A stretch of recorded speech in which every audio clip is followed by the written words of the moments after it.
Hi people, welcome back. I hope you're all feeling well today. Last night it rained all night long, but today the sun just came out, so I'm a little bit happier. I'm more of a sunny girl.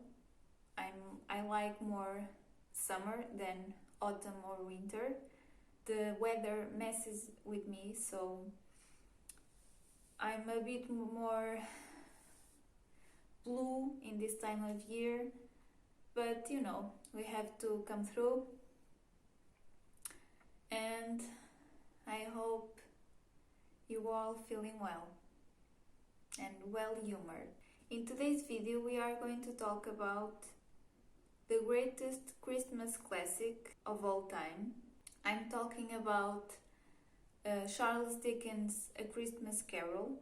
This was a book that was published in 1843, and in the edition that I read, at the end of the story, it has a bit information about the author. So in here tells a little more about how Charles Dickens was, and it says that he was a very likable character.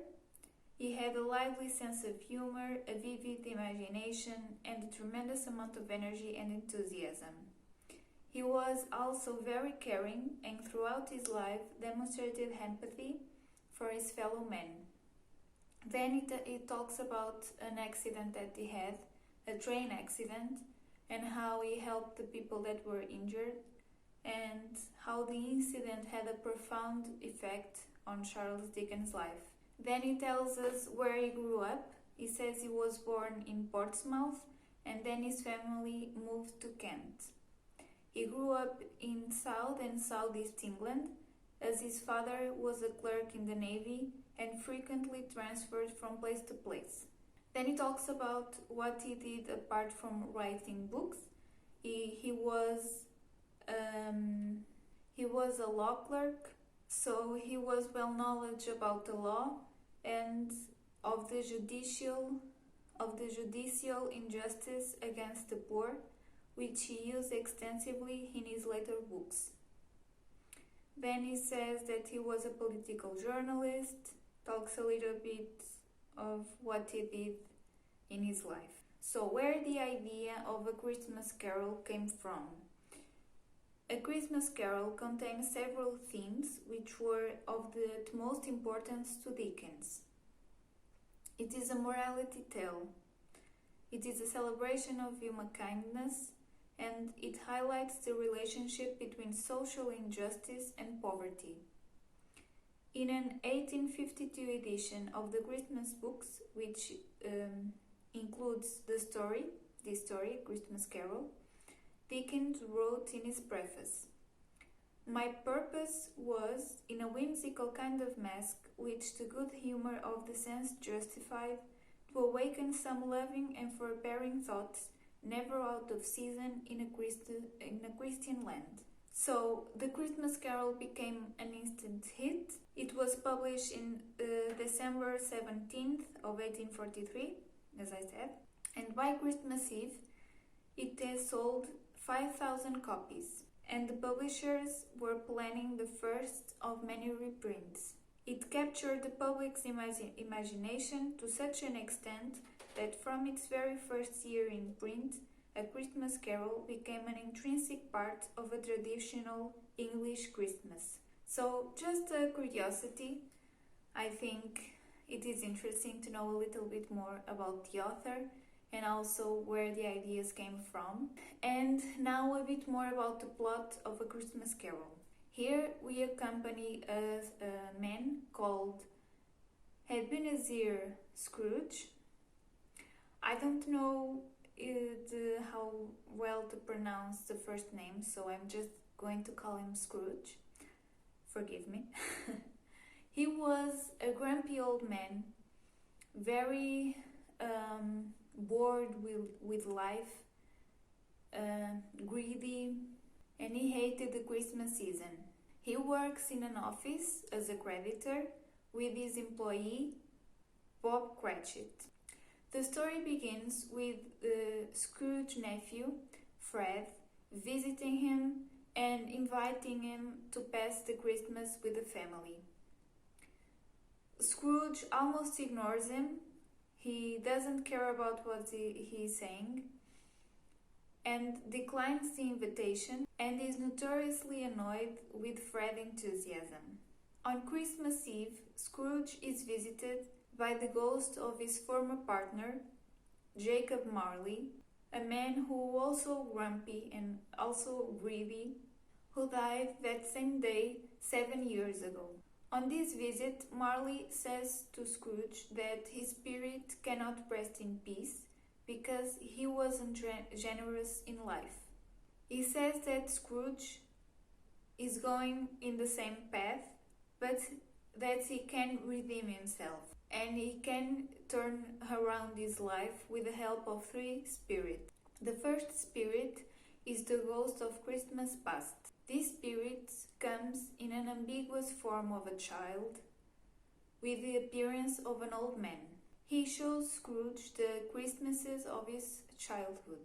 We learn from this visitation that Scrooge, as a boy, was not such a bad chap, but that it was the neglect of his father that sent him in a road to being hard and self-centered. And he remembers the man who he used to work to and how generous and benevolent he and his wife were, how they let anyone celebrate Christmas together with them, and how he would pass a lovely time with them. The second spirit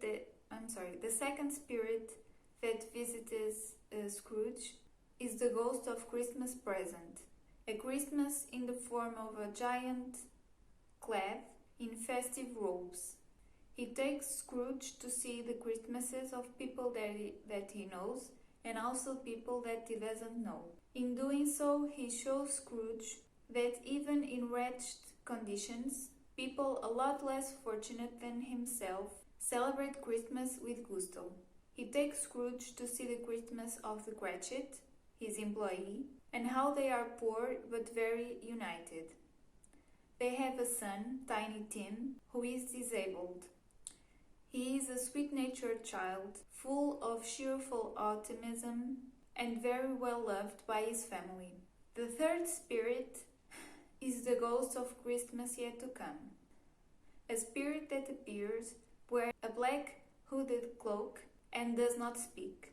The future that he shows Scrooge paints a bleak picture of impending death, without any friends or family at his side. However, there is the implication that it is not too late to Scrooge to mend his ways and change things. The book ends with Scrooge on Christmas Day visiting his nephew at his house and asking if he can celebrate Christmas together with the family. And of course, the nephew Fred receives him and accepts that he passes there the Christmas with great enthusiasm. The next day, when he goes to the office and when Bob Cratchit arrives at the office, he talks to him and he raises his salary and he becomes a second father to Tiny Tim.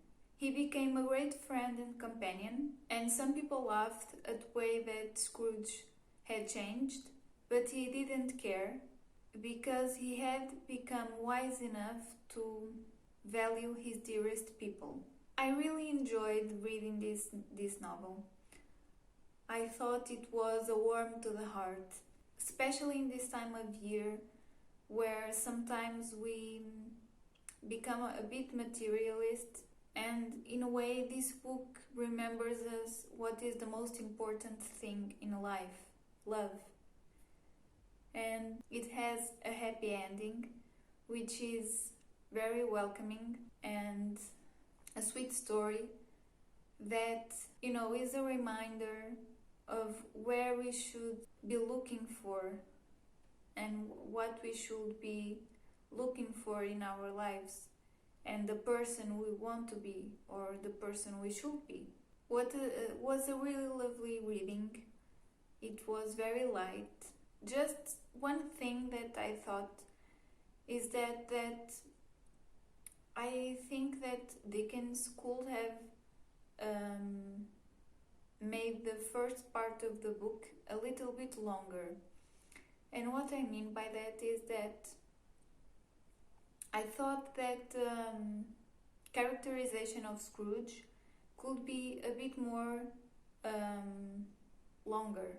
The characterization is well made, but I thought that the passage through the coming of the spirits was a bit fast. I think that if Dickens could have made the first part a bit more longer and showed to us a bit more how Scrooge was a grumpy man and unhappy with life. You know, it's understandable. On reading the book, we understand what he means. But I think that the first part could be a bit more longer, and it would have enveloped the story in a more profound way. Other than that, I really enjoyed the book. As I've said, it's a sweet story. It's a fast read, so you won't be dwelling in the reading of the book. So I think you should give it a try. At the time that this video comes out, Christmas has already passed, so I hope you celebrate it together with your families and have had a great time in the warmth of your home. So I hope it was happy days. Now I just want to wish you a good year. I hope you enter the new year with the right foot. I'll be hoping that the next year is a bit more freer, but we just can hope. We have to follow the rules. I think that is very important for the health of everybody. But I hope we have greater news that we have been having these past few months. And I hope the situation becomes better to all of us, so we just can hope. Other than that, I just want to ask you to please subscribe to my channel, press the ring bell button to all, so you can receive all my notifications when I post a new video. Also give me a like, it helps a lot with divulgation. It will help reaching more people, so I would really appreciate it. Follow me on Instagram. I'll be posting there whenever I have a book review to do or anything else. And yeah, I hope you have enjoyed it. I hope you read this book and tell me what you thought.